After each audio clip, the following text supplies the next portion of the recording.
हा पॅनल महायुतीचा आहे आणि तो पॅनल मैत्रीपूर्वक लढत आहे। इतका फरक कशासाठी आहे?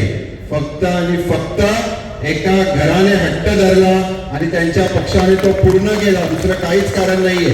आज आमच्या व्यासपीठावर आमचे पाटील साहेब आहेत, केने साहेब आहेत, आज जिल्हा अध्यक्ष नाहीये, चव्हाण साहेब नाहीयेत का?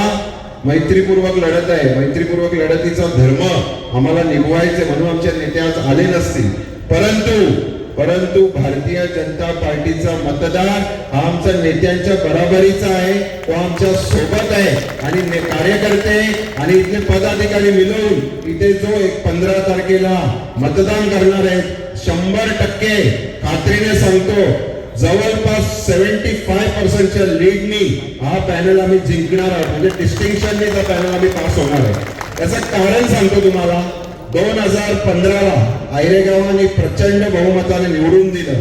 निवडून देण्याचं कारण काय होतं? असं नाही की मी 2015च्या आधी काहीतरी भरघोस काम केलं होतं, साधा कार्यकर्ता होतो, काम करण्याची इच्छा होती, परंतु निवडणुकीत निवडून देण्याचं कारण एकच होतं की आयरेगावमध्ये जे हाल पहिल्या 10-15 वर्ष लोकांचे झाले आहेत ते हाल होऊ नये, परिस्थिती सुधारावी आणि कोणाला त्रास देऊ नये, या 2-4 गोष्टींसाठी लोकांनी निवडून दिलं होतं। आणि आज आयरेगाव जाऊन बघायचंय।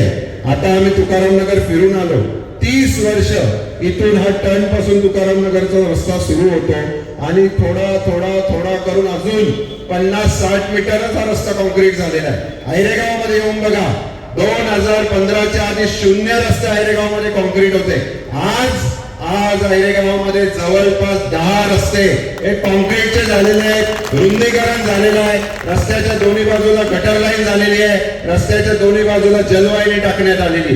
हा